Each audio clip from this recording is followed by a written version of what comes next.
Okay students, તો અત્યારે આપણે જે આદિકોષ કેન્દ્રી કોષ જોયો એમાં આપણે શેની માહિતી મેળવી? તો કે ભાઈ આપણે કોષ રસ વિશે માહિતી મેળવી, કોષ કેન્દ્ર વિશે માહિતી મેળવી, સાથે સાથે કોષ દિવાલ, કોષ રસ પટલ વગેરે વગેરે વિશે માહિતી મેળવી. વિદ્યાર્થી મિત્રો, આ છે તમારો આદિકોષ કેન્દ્રી કોષ, બરાબર ને? કેટલો સિમ્પલ લાગે છે? પણ વિદ્યાર્થી મિત્રો, દરેક આદિકોષ કેન્દ્રી કોષ સિમ્પલ હોતા નથી. હવે જે આપણે વાત કરીશું ને એની અંદર આપણે વાત કરવાના છે જટિલ આદિકોષ કેન્દ્રી કોષ. વિદ્યાર્થી મિત્રો, આપણે બધા જાણીએ છીએ કે જે આદિકોષ કેન્દ્રી સજીવો છે એ દરેક આદિકોષ કેન્દ્રી સજીવો એકકોષી આવે, બહુકોષી કદી પણ આવતા નથી. તો વિદ્યાર્થી મિત્રો, આપણે બોલીએ એની સાથે સાથે નોટ પણ કરતા જઈએ જેથી કોઈ પણ મુદ્દો આપણે ચૂકી જઈએ નહીં. ઓકે, તો સૌથી પહેલો મુદ્દો આપણે યાદ રાખીશું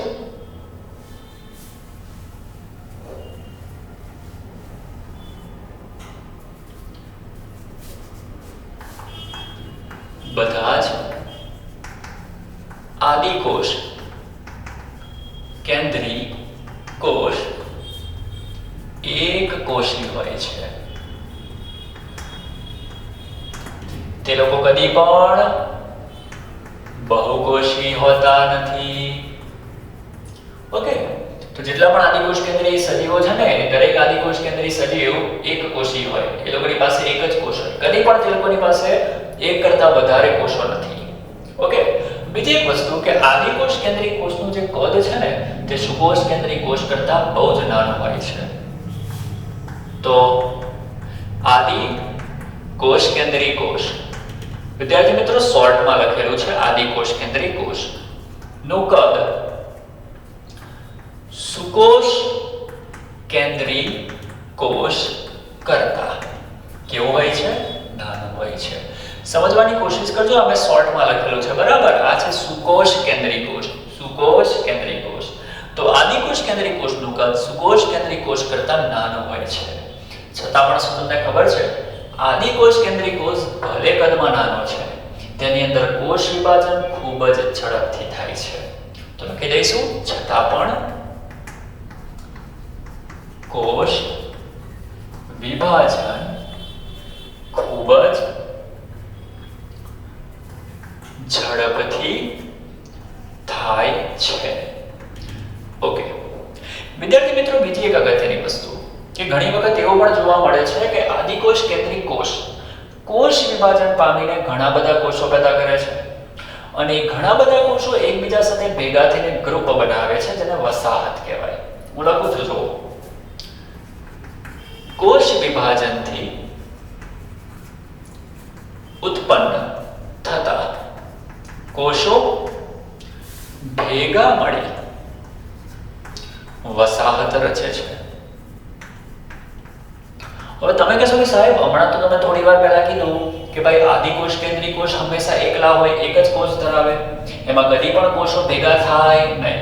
પણ વિદ્યાર્થી મિત્રો, એક વસ્તુ ધ્યાનથી સમજજો, અહીંયા જે પણ વસાહત બનશે ને એ વસાહતમાં કોષો એકબીજાની સાથે હશે ખરા, પણ એકબીજા સાથે જોડાયેલા નહીં હોય. સમજવાની કોશિશ કરો. માની લો કે આ છે વસાહત. હવે એ વસાહતમાં ઘણા બધા કોષો હશે, ભલે આ બધા કોષો એકબીજાની સાથે વસાહતમાં રહે છે, પણ તમે જોઈ શકો છો કે કોઈ પણ કોષ એકબીજા સાથે જોડાયેલો નથી. આમ જોવા જાવ તો દરેક કોષ સેપરેટ જ છે, અલગ જ છે.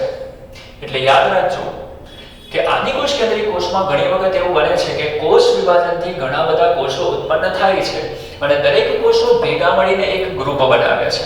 પણ ગ્રુપ કેવું કે ગ્રુપની અંદર જેટલા પણ કોષો હશે ને એ દરેક કોષો સેપરેટ હશે, અલગ અલગ હશે, છૂટા છૂટા હશે.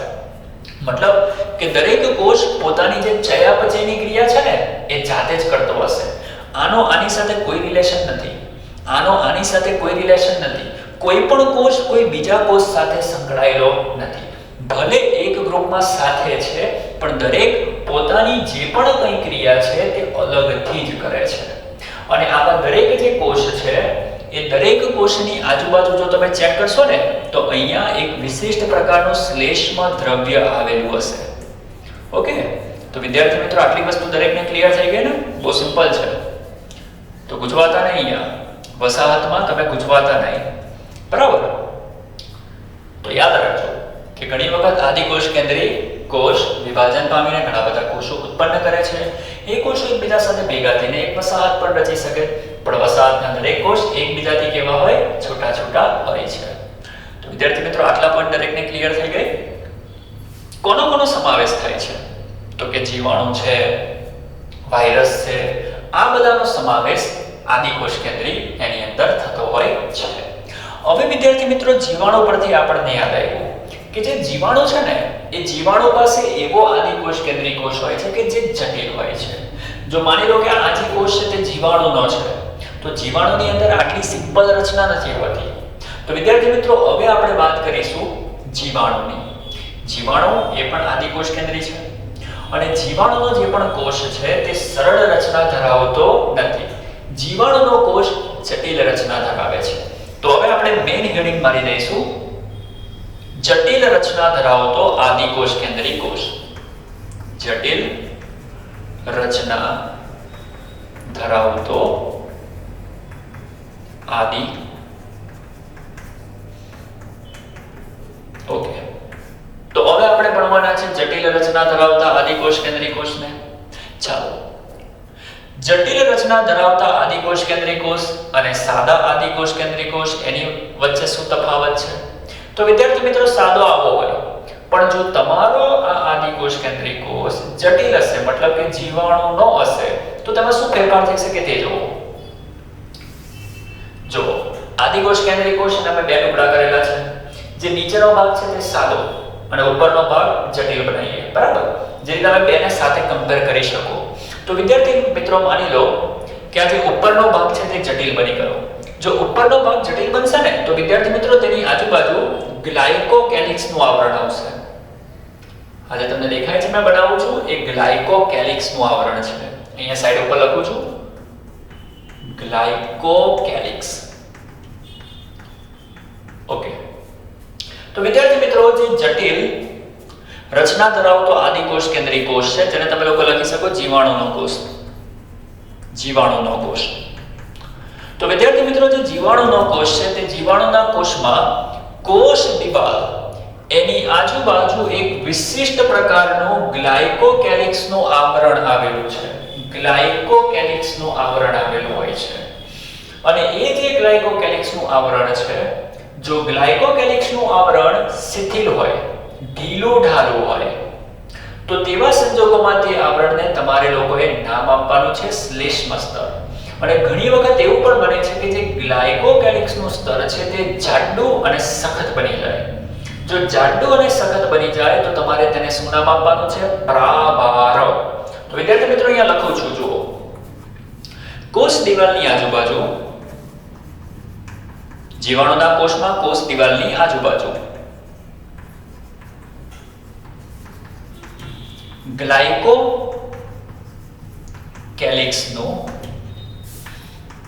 સ્તર આવેલું છે. જો એ સ્તર, અહીંયા લખતો જાઉં છું, જો આ સ્તર શિથિલ હોય, કેવું હોય બોલો? શિથિલ હોય. શિથિલનો મતલબ કે થોડું ઢીલું ઢાલું, તમે તેને આમ તેમ ફેરફારિત કરી શકો. જો એ શિથિલ હોય તો તેને શ્લેષ્મ સ્તર,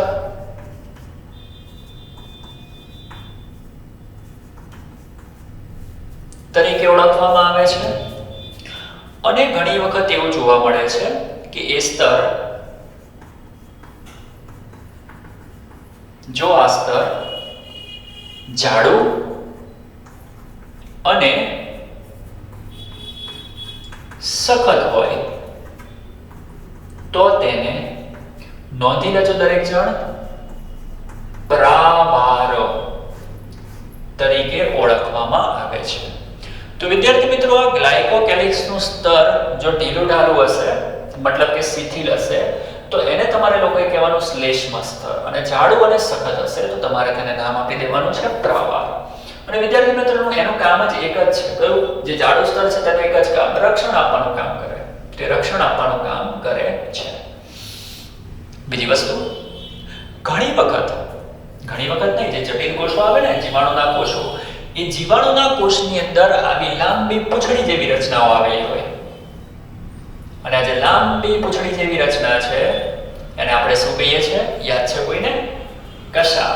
શું કહેવાય? કશા. તો વિદ્યાર્થી મિત્રો આ જે લાંબી પૂંછડી જેવી રચના છે એને અહીંયા લખું છું કશા.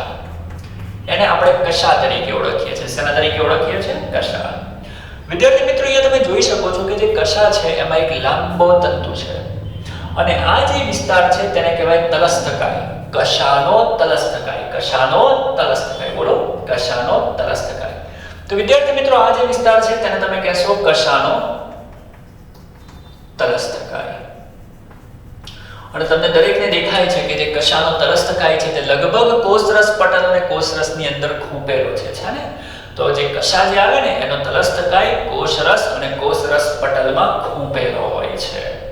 અને બીજી એક વસ્તુ કે તમારી આ જે કશા છે ને તેની ઉપર એક પ્રોટીન આવેલું છે જેને કહેવાય ફ્લેજેલિન પ્રોટીન. ફ્લેજેલિન પ્રોટીન. તો અહીંયા લખી નાખું છું, ફ્લેજેલિન પ્રોટીન. અને એના ઉપર જે ફ્લેજેલિન પ્રોટીન છે એને જ કારણે કશાને અંગ્રેજીમાં ફ્લેજેલા તરીકે પણ ઓળખવામાં આવે છે. તો વિદ્યાર્થી મિત્રો, આ છે કશા. કશાની ઉપર આવેલું છે ફ્લેજેલિન પ્રોટીન અને એનો જે નીચેનો ભાગ છે તેને કહેવાય તલસ્થકાય, જે તમે જોઈ શકો છો કોષરસ પટલ અને કોષરસમાં ડૂબેલો છે. બીજી વસ્તુ, તેનું કામ તો દરેકને ખબર જ હશે. જે કશા છે તેનું કામ છે હલનચલન કરવાનું. કશા હલનચલન કરે. કશા શું કરે? હલનચલન કરે. આવી જે પૂંછડી જેવી રચના છે ને તે હલનચલન કરે. તો કશા હલનચલન કરવાનું કામ કરે છે. નંબર 2, ઘણી વખત આ જે કોષ છે તેના ઉપર નલિકામય રચનાઓ જોવા મળે છે. તીણી સોય જેવી રચનાઓ. માની લો અહીંયા હું પાડું છું તો આવી રચનાઓ.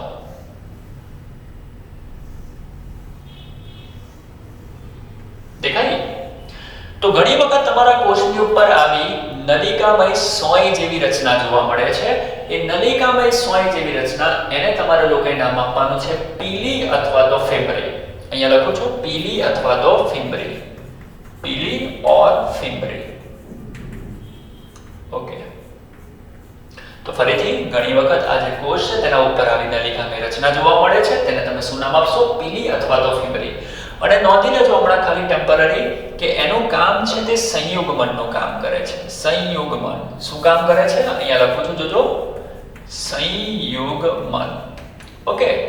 તે લોકો સંયુગ્મનનું કામ કરે છે. વિદ્યાર્થી મિત્રો, જેટલા પણ નવા શબ્દ તમને હમણાં સાંભળવા મળે છે ને બધા તમે લખજો, નોટ કરજો. જે પણ તમારી માટે કંઈક નવું છે ને તે આગળના લેક્ચરોમાં બધું સોલ્વ થઈ જશે. તો અત્યારે તમારે અમુક વસ્તુ જે નવી લાગે તેને યાદ રાખજો અને સમજજો. બહુ ઈઝી છે. આ કશા છે, પૂંછડી જેવી રચના, એને કશા કહેવાય. કશાની ઉપર પ્રોટીન આવેલું છે. કશા કયા પ્રોટીનના બનેલી છે? તો કે કશા બનેલી છે ફ્લેજેલિન પ્રોટીન, માટે તેને કહેવાય ફ્લેજેલા.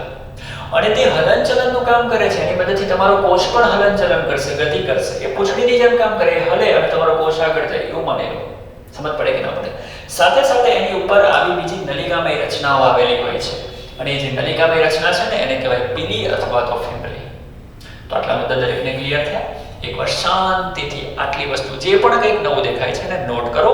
પછી આપણે જીવાણુના કોષના પ્રકારો અને ઘણી બધી બીજી એક્સ્ટ્રા માહિતી પર આગળ વધી રહ્યા છે. તો ફટાફટ આટલી વસ્તુને નોટ કરી લો.